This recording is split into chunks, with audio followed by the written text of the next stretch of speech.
And we're on. Okay. Leslie Whitesell. Thanks Hello. for consciousness. Wonderful.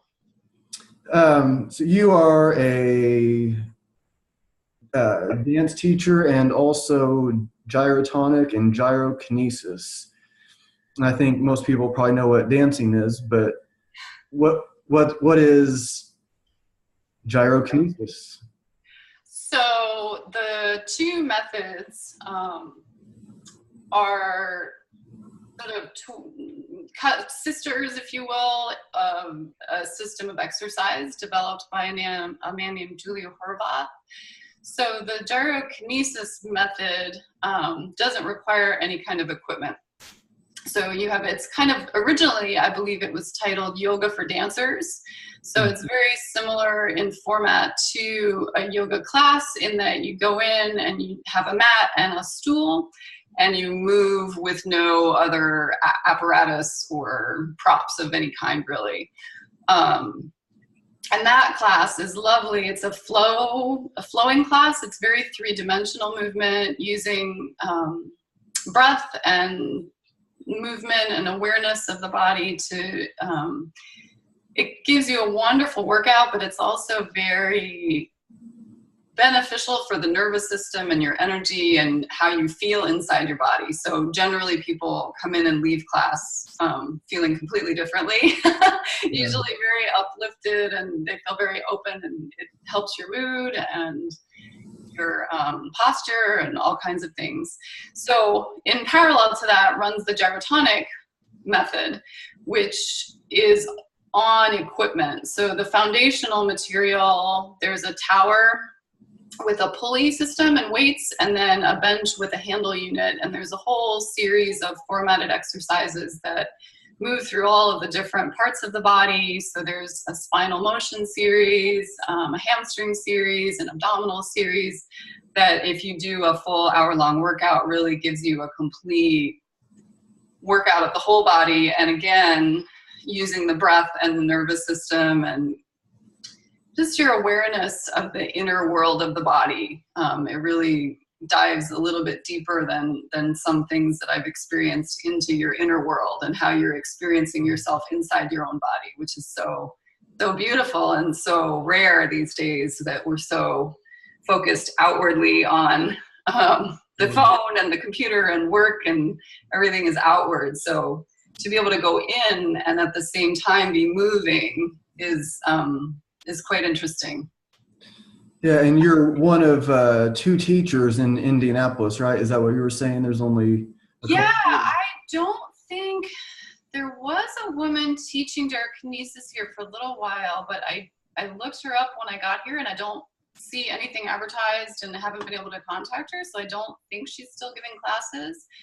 And there's one other person who's certified to do just the gyrotonic work. So there are separate certifications that you have to train in and be certified to be allowed to teach. And you're teaching in Broad Ripple? Is it Broad Ripple? Yeah, I'm teaching right now in Broad Ripple at a studio called Pilates Indie. And I just spoke to Wendy at the Hub up in Carmel, and I think I'm gonna start a gyrokinesis series probably in the fall with her. So I'm really excited about that, to see if I can get some more people aware of the work. Yeah, I don't think I had heard of it, and I thought I'd heard of just about everything in the world, but when I had through our mutual friend, and then I started looking up what it was, it's a really interesting system. I saw more when I was looking it up. I saw more with the machines than the body weight only stuff. Mm-hmm. But what's the link? Like, what kinds of techniques are you doing? And what was the link? Like you said, it was called Yoga for Dancers at first. It's like, what's the link? What does it do for dancers?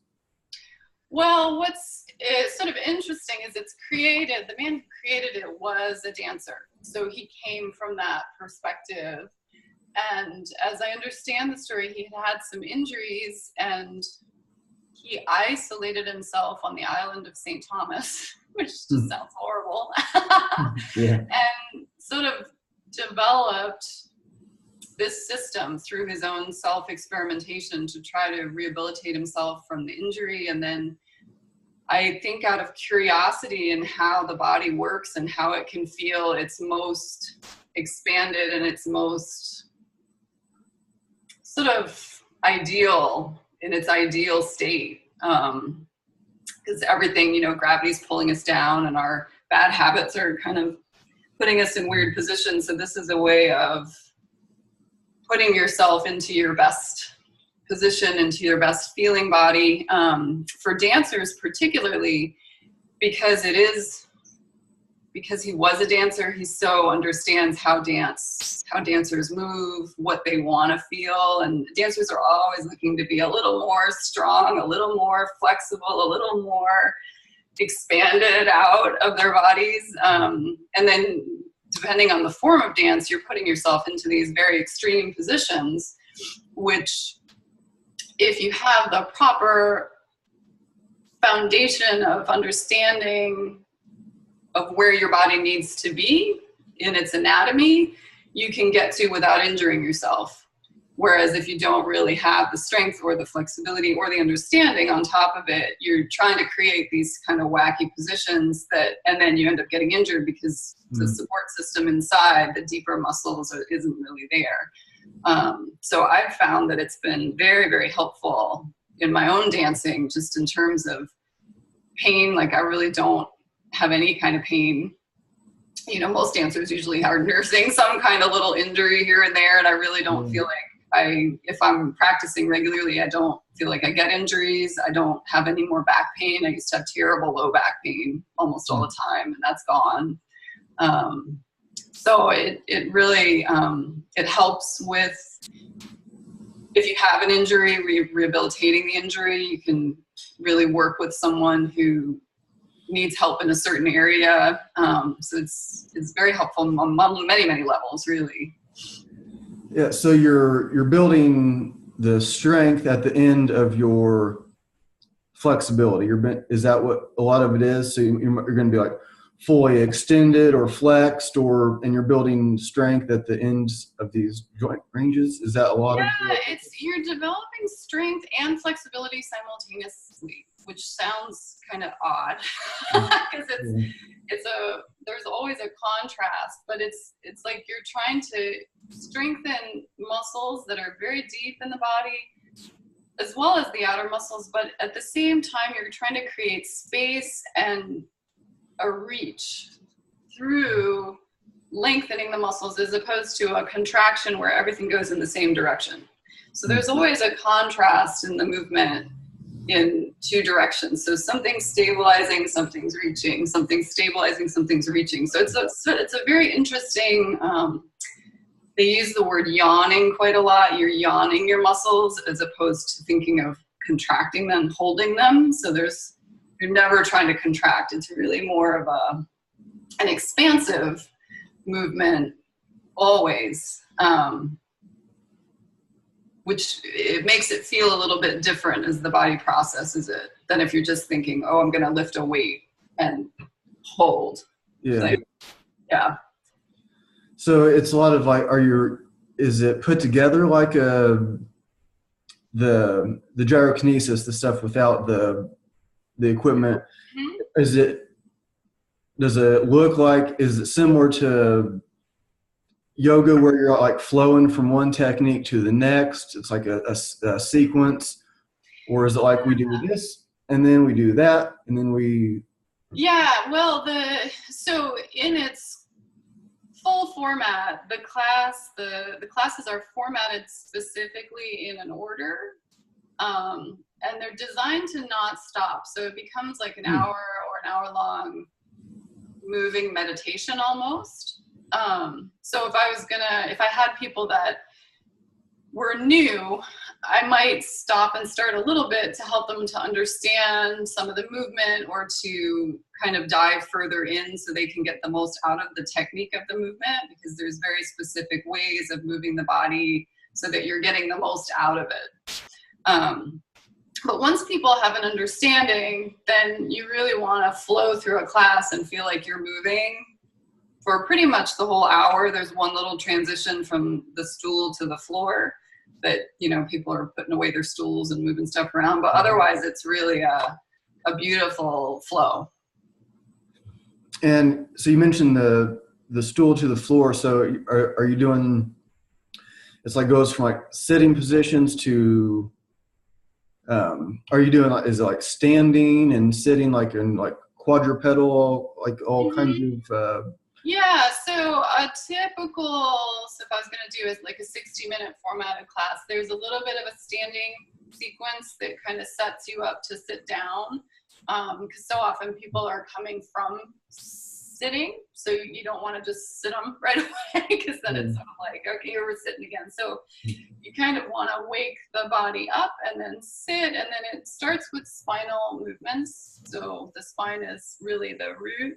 The spine and the center of the body are the root of all movement. So moving through all of the different ways that the spine can articulate using the breath. And then there is a little bit of a seated with some leg movements on the stool still. It goes into a mini standing series for the knees and ankles, and then you would sit and it goes through, or go to the floor, and then it's like there's a cat back series, there's some seated kind of pulsation series, there's an abdominal series, some of the positions are similar to yoga, but the way you get at them, the path to them, and the way that they're sort of in their full form is a little bit different, the way that it's interpreted. So it's a very, I find it very different from yoga, even though some of the poses people will find as similar. Yeah, our mutual friend that I found out about you through, she's, you know, the yoga teacher, and she really likes going to your class. So I figured there must be, and she was just like going on and on about how great it is. And so I figured it must be a really effective and efficient system, because she's very systematic. Her classes are all like written out, and so she's very systematic in how she teaches. So I was thinking that, like, whatever you're doing, it probably made a lot of sense, not just like a random collection of techniques that seems like a lot of people in the strength and movement world have. It seems like some people are more like are using just like a collection of techniques instead of a real system. So yeah, no, this is very thoroughly thought out, experimented with. Julio still gives courses to the master trainers. He's still adding material to the body of work. He's constantly, I think, looking at it and trying to make it better and trying to make it more accessible to people and to just expand upon it. And it's one of the most, I think, what attracted me to it, because I'm very particular like that too. Like, I want things to make sense. And this is one of the most intelligent presentations of how movement works in your own body that I've encountered through all my investigation. It's very clear, it's very logical. There's a process of teaching, there's a process of presenting the material so that the student can understand. It's very, very, yeah, like you said, it's a wonderful system, really, really very clear. how do people feel at the end of it? Are they like at the end of a CrossFit, you know, you see them, they're laying down in a puddle of sweat, and then maybe after a yoga class, they're walking out and they just kind of feel like light and that kind of like, what do people feel like at the end of your? They are, you know, people sort of walk in, I would say they're kind of not at their highest height. And people walk out and it's like, you know, when you hear a singer and they hit a high C, I always feel like people are like, ah, like they just feel, they feel good. And that's a constant comment that people have made to me, that they just feel at the conclusion, it's because of the breath work, I think, and the stimulation of the nervous system that happens. it shifts your energy and how you feel inside your body. So it's different in that way than other workouts, because you're certainly tired having moved, but a lot of times people will feel more energized to go about their day. I've found in my own practice that I sleep far better. If I've done it, my sleep is like phenomenal sleep. I don't know what it does. It puts something in order. But they definitely usually are standing, and you can see it literally physically. It can be an inch or two taller than when they started because of all of the feeling and the work on expanding the space between the joints. And it was a man that designed the system. Do you find there's a lot of men that are practicing, or is it kind of like the yoga classes where it's going to be 90% women, or what are the? Yeah, I think in the big cities, there's lots of men. I mean, I lived in New York City for a long time. That's where I did my original training. And there were many men. There's a lot of men who are master trainers who have gone and taken it beyond just the base level work. And I find that it's slowly, in the clientele, it's becoming more. I think in the smaller cities, it seems it's more women at first, and then you get a stray man, and then slowly you get a few more. So I think it varies a little bit. I would say definitely you have a little bit more women in it than men. But it's so good for anybody. Yeah. So what's your background? How did you get into it? Like, where did you come from, and how did this whole thing happen for you? So I studied ballet when I was growing up. So from when I was very, very young, and I moved to New York City when I was still a teenager, thinking I was going to be a ballerina and get a job in a dance company. And I just sort of got burnt out on ballet, and I was looking for something new and found ballroom. And when I started the ballroom, I was also in the beginning stages. It didn't feel as much like a workout to me as ballet had been in terms of the training and the work of the muscles at that time. Now I feel a little differently about it, being at a different stage in my career. But I was looking for some kind of cross training that was going to help that, and also just make me feel like I was doing my own workout and using my own body. And so I had gotten into yoga, vinyasa yoga, and I found it very beneficial, and I loved it. And one of my students said, you should try gyrotonic. I have this great teacher. The gyrotonic exercise is wonderful. And I thought, well, I've heard about it, and I hadn't really investigated it very much. So I took one private lesson, and it was like life-changing. I was like, that's it. I'm done with everything else. This is the bomb. Because in that one session, I felt so dramatically different from the beginning to the end. And it got inside my body in places that I felt like I really wanted to be able to get into and kind of maneuver, and I had never been able to really access through any other work, through the dancing or the yoga. It was just there were like these little secret pathways that were revealed. And so from that point, I was like, love it. And I practiced for a couple of years, and then did my training at the school with the master trainers that owned the school where I was studying, and ended up working for them for a couple of years before I moved to the Midwest. So it was wonderful, wonderful. Like, I can't imagine my life now without it, because it's been really a daily part of it for such a long time, since that one class, really. I never looked back. Yeah, it's funny how we get pointed in the direction that we're supposed to go for paying attention, and kind of like follow these little cues that we get from some random person says some random thing, and it changes your life.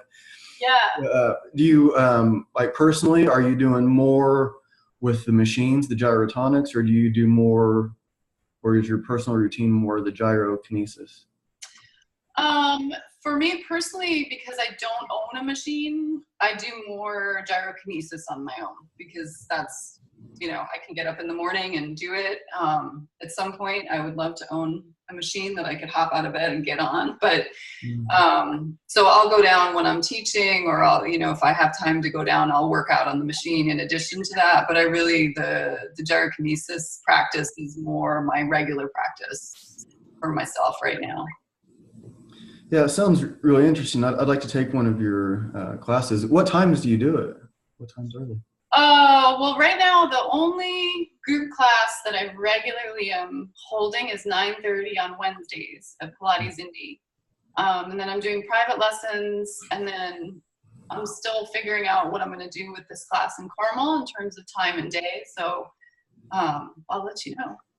Yeah, it sounds interesting. I'm probably a private lesson kind of guy. I've taken some group stuff, but I'd rather be able to have all the attention be on me and make sure I'm like getting the finer details, because I've been into like strength and stuff since I was a little kid. So I prefer like a lot of details. And like when you're, it sounds like there are a lot of these details. Like it is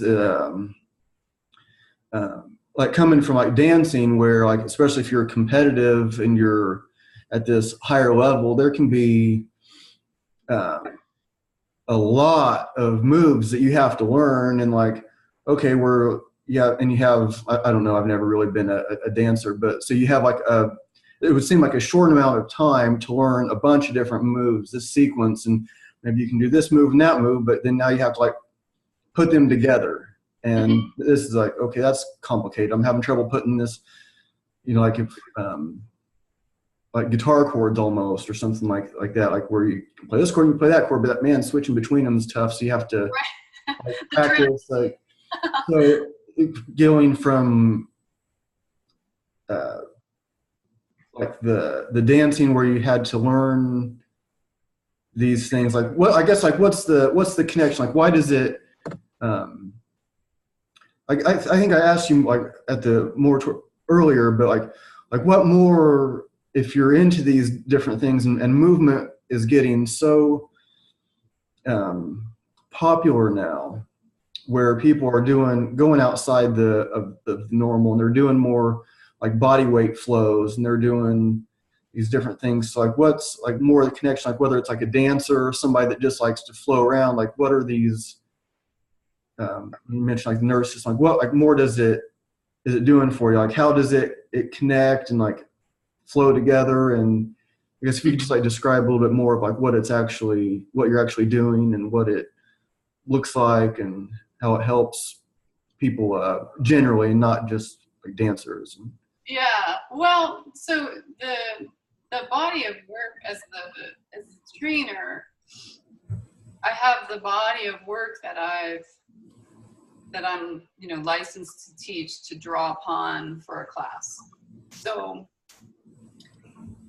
I look at who's in the class. So if it's a class of dancers, then I have a different approach that I would take than if I have a group of people that maybe isn't as active, and this is a new thing for them to try to become more active and more aware. So the pacing of the class can be different. I can choose exercises or even pieces of exercises just to, you know, if somebody's real new to moving and you want to make them aware, like just getting them to be aware that they can move their spine, they can, and how it moves. Because so often people who don't have any kind of training like that, just making them aware of their own body and what it has the capacity to do is a totally novel and eye-opening and world-opening thing. So the class would be a little bit different for someone coming to it from there. So then on the flip side of that, someone who knows how to move, who knows how to dance, who knows how to, like you said, put exercises together and learn a sequence mentally, they're, you know, usually dancers are trained to do that, so they're quicker. You know, even if someone is a yoga practicer, they've practiced, okay, I'm going to do this and then that and then this and then that and then this. And so they get sequences quickly. So then you can layer on a rhythm a breath connected to it, a flow of one exercise to the next. So it almost feels like once you learn the exercises, like you are dancing instead of a modern dance practice with weights or not weights. So you're either moving on your own or you're dancing with the machine almost. It's very quite unique. Yeah, I see you doing like a lot of these, like just when you're gesturing, you're doing like a lot of, Yeah, you're doing a lot of, like a lot of like, I mean, the name having gyro in the name kind of gives some of it away, but it's like a lot of like spiral movements and twisting, like my hips are going counterclockwise while my shoulders are going the other. And is it? Yeah, it's very three-dimensional. So everything, and if you think about how the body works, it is a spiraling machine. Yeah. So all of the exercises are really very three-dimensional as opposed to like linear, which is a little weird at first when you start to think about it.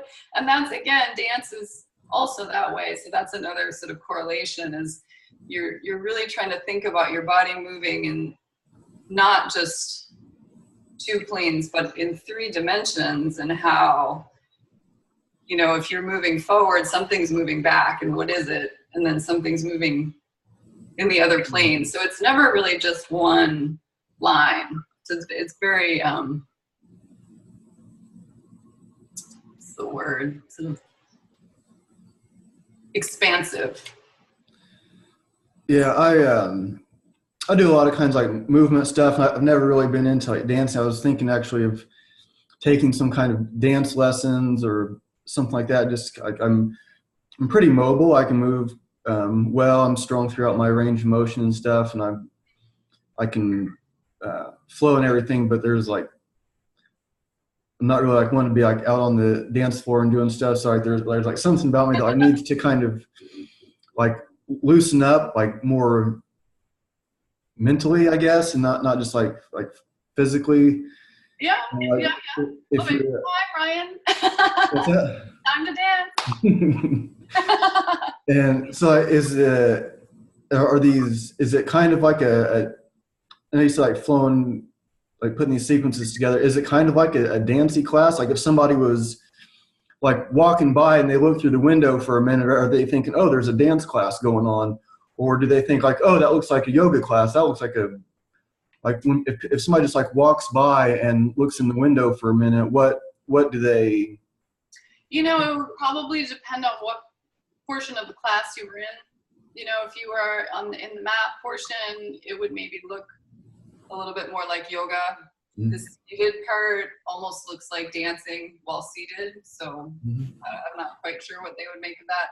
But there is a standing portion where it probably would appear that you were dancing. And it's, you know, dancing, what's dancing? It's like movement set to music. And there actually are some courses that he's now created that use music. He had music commissioned specifically for his work so that it matches what the movement is doing.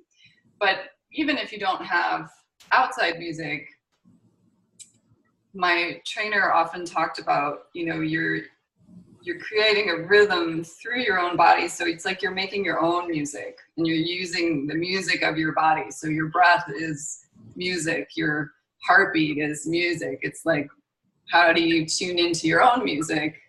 And then if I'm the one teaching, I can create a rhythm or a musicality for the class. So if we're doing a gyrokinesis class, what's kind of cool is you get everybody in a rhythm, and it does look like dancing because it's like a school of fish. They're all moving at the same time in the same direction, and it becomes like a dance. Yeah, that sounds really interesting. So there's music specifically for the classes. That's what you said? There is a format of that. So the original classes, the format 1, format 2 of the basic gyrokinesis method does not use music.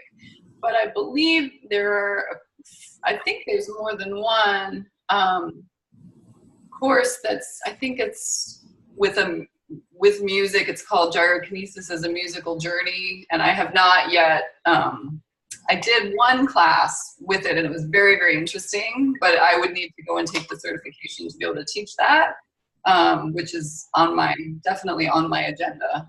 Yeah. So you're playing music of like, do you make a playlist yourself of stuff to play during the class, or do you? No, there's no actual music. It's just what I choose to create in terms of speed and cueing for the students that would create how quickly or slowly we were going. And then So there's no music going on at all. Not in a sort of run-of-the-mill regular class, no. But yeah, I think that can be better in a lot of ways. People can kind of, like you said, something like your body makes the music or something like that, and I think that's better. There's a lot of like the higher level strength and conditioning trainers, like physical therapists, like those kind of. They don't have music going when they're.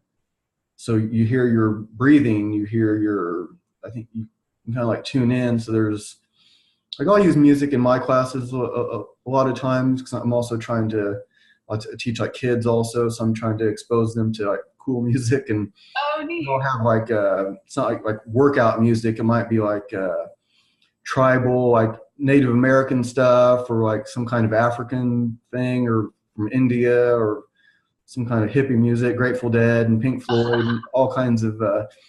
So I'm trying to like expose them to like conscious music while we're maybe like, lifting weights of different kinds. So I kind of like see it both ways. But for my own workouts, I pretty much do it in silence. And if I'm going to like put a video on Instagram or something like that, I might put music to it, and then it's it's almost like a pants. I'm like trying to like cue it up, so maybe like saying something in the music that I want to be heard when I'm demonstrating, but the no music going on and just like going into yourself, I think is in a lot of ways better. Well, it's different. I mean, it just sort of depends because music is so powerful. Yeah. And so it can pull you out of listening inwardly, depending on what it is, or some music without lyrics sometimes can put you further in. But the work in silence, really, you're not required, but I think it makes it a little more accessible to start listening inside, because there's nothing that you can distract yourself with. Mm-hmm. So often if a song is playing, your ears are looking for it, but in silence you can listen inwardly much. I think it's easier a little bit. It's a little more accessible. Yeah, and you also teach the ballroom dancing, and you're competing in ballroom? I do, yes. And so, like, what about that was like more appealing to you than the ballet, or like maybe some other kind of dancing? What is it about ballroom that is? Well, I think it was a combination. I loved my years of ballet. I was very lucky. I had wonderful, wonderful training. It's a very short career, and I think I got to a point where I had done it for so long, so intensely, and I think I got a little just burned out because I had done it since, I was probably 3 years old when Mom sent me to my first class, and I loved it. And then when you get on a track to start trying to do something professionally, it's very, very intense at a very, very young age. And so when I moved to New York, and all of a sudden all the possibilities of different things were around me, and I started just I think I just got burnt out. And I, for a very brief couple of months, thought I wasn't going to dance anymore. And that didn't really work. And I had a friend that was teaching ballroom. And so I thought, well, I'll try a class and see if I like it. And it just was so different in many ways. Partially the partnering aspect of it, and that was very new. So it gave me sort of like a new project, because the technique of of partnering is so unique and different from just training your own body to dance. So someone who can dance well on their own doesn't necessarily dance well with a partner. Yeah. And so all of that technique, which is very unseen, you know, it's in a solo dancer, you can visually see quite a lot of what's correct and what's incorrect and what's going right. In partnering, what's the magic of it is sort of unseen but felt for sure between the two people, and that is a really fascinating study. So that appealed to me, just as when I found out about it, it was like a whole new box of treasure to look into and to try to understand. And as I still am trying to understand, I still, you know, train and take lessons. And it's wonderful work. Yeah, when I've only been to one ballet, and I took she's my girlfriend at the time, and we went to the Butler Ballet. Mm-hmm. And so it was like the Butler students, and my girlfriend at the time, she used to be a ballet dancer. And like one thing that she noticed at Butler was the girls were all shapes and sizes. Mm-hmm. And she's like, that's actually just like a college thing. That's not what it's going to look like professionally. Mm-hmm. She's like, they're professionally, they almost all look the same.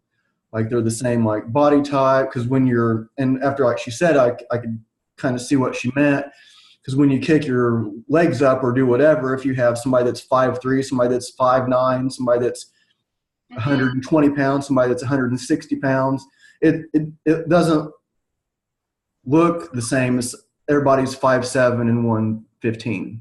Mm-hmm. So like, what is that like? Do you like see what she means by that? Is that like a true thing that's like you're in ballet, you're expected to, like, can you just, I don't know if I have a specific question other than like that thought. Yeah, but definitely, I mean, it's changed somewhat now with the more, the contemporary ballet companies and the ones that are not necessarily doing the big classics. So like Swan Lake, Sleeping Beauty, La Bayadere, the big, like kind of the big companies like that.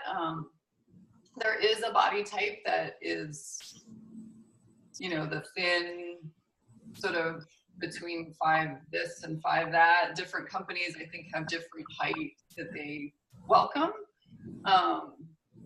There's a little bit more flexibility in that in the modern companies. So you'll see in some of the more contemporary ballet companies, you'll see a little more diversity of size and shape and height.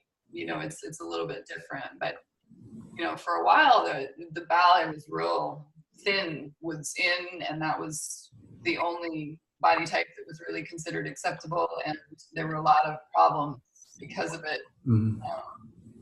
And I think now there's, luckily and unfortunately, because some of the problems, but there's more awareness now of health and how to have a lean body but a healthy body, as opposed to people starving themselves or developing bulimia or other, you know, eating disorders, which had been really rampant. Yeah, that's like what she really liked to see, that the different shapes and sizes, because of a lot of it she was saying is unhealthy, because you're supposed to be like pretty much anorexic, like on at these like highest levels supposedly, where they're all starving and unhealthy, and if you get too big, then you're fired. And I think there are pieces like that. So it's, but I think now there's more awareness and more different people of a different mind. So if you want to dance, you just have to seek until you find a place where you feel like what you are is what they are welcoming. And I think there's a place for everyone in dance if they want it. It's just, you know, you just have to find your spot. Yeah, it's a lot healthier. I'm glad the times are changing on that. Because it was like something I didn't even like really notice until it was, you know, she pointed it out, and I could kind of see if you have like, if you're this director or choreographer or whatever, and you have this like vision in your mind where everybody looks the same. Everyone is 5'7", 115. And so when your leg goes up, it looks exactly like the person next to you's leg going up. And if you have these too much of a variance in height and body type, then it's not going to look like it does perfectly in your mind. So it's nice to see, or nice to know that there's kind of the winds are changing there. Did that have anything to do with why you got out of it, like that part of it, or was that really not a thing when you were? No, it was definitely a thing, and it was definitely part of my frustration, I think, and my struggle, because it was, I can remember getting report cards in school, and it was, technique beautiful, needs to lose 5 pounds, and oh my God. Wait, how old were you when you're getting these? Well, I would have been in my early high school years, so it would have been 13, 14, 15. Oh my God. 13 years old and they're saying you need to lose 5 pounds. Yeah, I mean, and that was just, that's the way of it. And so, but at that age, I don't feel like you're necessarily wise enough to go about it in a healthy way, or to seek out wise help, because it's sort of like you want to dance, you want to not be kicked out of school, somebody's waiting for your spot if you mess up. So I think that's why the problems develop, because you just go, okay, well, I'm going to lose 5 pounds come what may, whatever way I have to do it. And that's not necessarily the best way. And then, the young people is so hard. And then in adolescence, in a school with a lot of pressure, is quite difficult. So I got kind of tired of, I attempted pretty much every diet you can imagine. And I think that also lends itself to being burnt out, because when you're constantly stressed out about that, it's difficult to feel joy in your day, because you just have this cloud of like, oh, I gotta lose those 5 pounds. Did I gain a pound? Did I lose a pound? Did I gain a pound? And so for me, it wore me out. It wore me out. Yeah, that's really crazy. There was when I started as a trainer when I was like 20. It was in 1999, and when I was working at this place, I was a trainer. I was as an employee. I was a personal trainer, and one of the reasons why I didn't get a raise was because of my weight. And when I started there, I weighed like 175, something like that, and just muscle. I was doing martial arts all the time, training all the time. And when I did my interview for there, and this was a really successful personal training studio, probably the most successful one at that time in Indianapolis. And the guy was asking me like, what goals do you have? Like bigger, faster, stronger? And I was like, well, I don't really care about getting bigger, but yeah, faster, stronger. And if I gain 10 pounds, then, that I would be fine with that. But he took that like gain 10 pounds as like something I really needed to do. And so I only worked there for about 6 months, but when it came time for my like review to see what my raise would be, I was working like around the clock. So I was working at FedEx like late at night, and I was working at the gym and then like the morning and afternoon. But I was in like super good shape, still doing martial arts all the time, training all the time. And I went from like 175 to 155. I was like 4% body fat, shredded, still as strong as I was. And so it wasn't like I was in any kind of physically bad shape at all. And he's like, of course there's no raise. You're just thin. And he looked at me like I was just disgusting. And I'm like, what? Like, I'm just shredded and strong. I was like, I could kick your ass, and you don't even understand. Like, but he was just like, and meanwhile he has like a little belly, and he's like not even that much, probably stronger than me, but he probably weighed 60 pounds more than me or something like that. But I was like, what? Like it was just so weird to be judged like that, to be, and it's just, it wasn't like had too much fat on me and he just like was looking out for my best interest. It was just like, so I can only imagine, and I was already like, 20 years old at the time, almost probably maybe 21 by that time. But I can imagine like as a 13-year-old girl who's already going through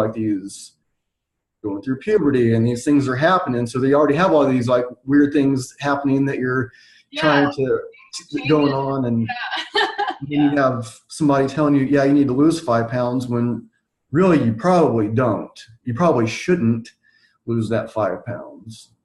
Yeah. So.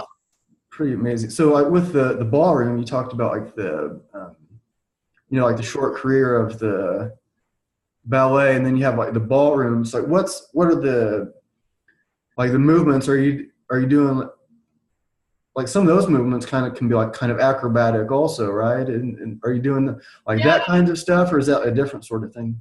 Well, I compete in what's called American Smooth style. So it's the traveling dances, so like waltz and foxtrot and dances that move around. The other categories that you could compete in would be rhythm or Latin, which are like cha-cha, swing, so a little bit more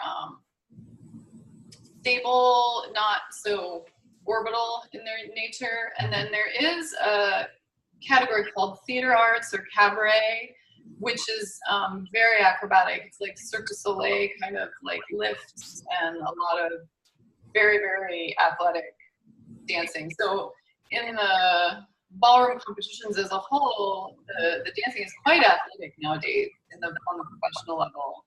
Both the smooth, the standard, the rhythm, the Latin are at the high levels quite athletic, but there are rules because you're competing with other people about how the tricks that you're allowed to do in an open competition with other couples on the floor, just to keep people from injuring themselves or others.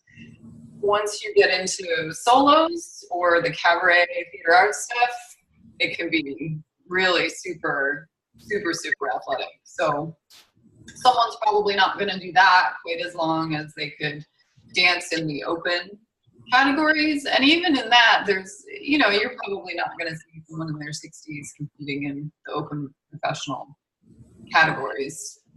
Although I would be happy to see it, because I think everyone should, any age, there's really no, as long as you're fit, why not? So there's definitely less of a time limit on it than ballet. Maybe somewhat of one, but definitely not nearly like in ballet. Yeah, sounds like it's all in all healthier too, and like with that's part of the longevity of it. I've heard some body stuff discussed, but it's certainly not quite as extreme in my experience with it as the ballet. And they're usually looking for women to look like women and men to look like men. So that's helpful to an extent. I'm sure there are coaches who are a little over the top that want thinner, fatter, thinner, bigger men, smaller women, whatever their aesthetic view is. But it seems to be a little more reasonable to me as I've had my experiences with it.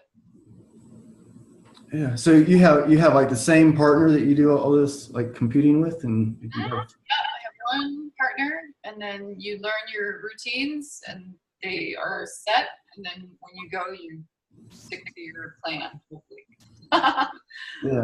Yeah. Interesting. Is it like it's just like your dance partner? It's not like your boyfriend or husband, or it's just like a dance partner, or he? No, our partnership is purely, we're very good friends. and he has a girlfriend, and I don't happen to have a boyfriend at the time. But for me, I feel we're a very good partnership because of that. I know a lot of couples are married or involved with each other. Seems like a lot of pressure to me. I like to be able to go home and dish with somebody else. And I think it can work because I've seen some wonderful couples that are married and have wonderful careers as well and seem to be very happily married. But, you know, ours is just a really solid relationship and a very good friendship. Yeah, probably easier to keep focused that way on what's... Yeah, the focus, and also it just, your whole world then is attached to this person. So if something's going wrong in the dancing, maybe you're having a difficulty or a period of difficulty, then that's going to seep into the personal relationship, or vice versa. And so I really admire the couples that are able to have both, because there's a lot of, it's all connected then, and you don't have any separation of that. And so to be able to go out and perform, if you're having a little bit of a fight or a disturbance in the relationship, I think is really hard. I don't work well like that. Like, I need to have peace with my partner in order to be able to feel like I can go out and dance and not be worked up and worried about what's going on emotionally. So I really admire the couples that do that.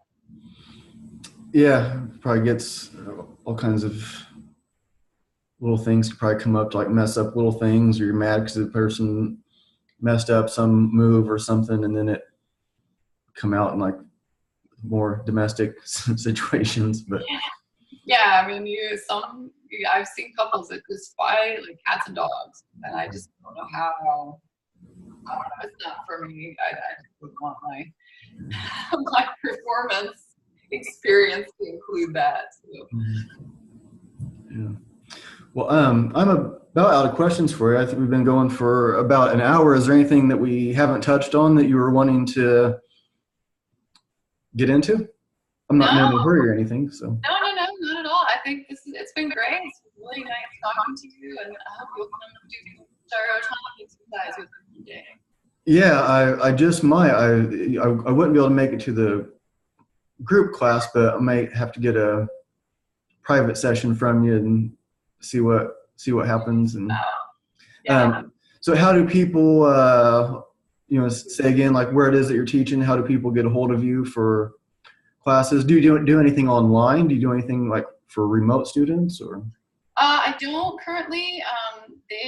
There's a lot of work with your hands on the student to help facilitate the movement and facilitate them being able to understand. So it doesn't really, I wouldn't really necessarily think that a remote situation would be ideal.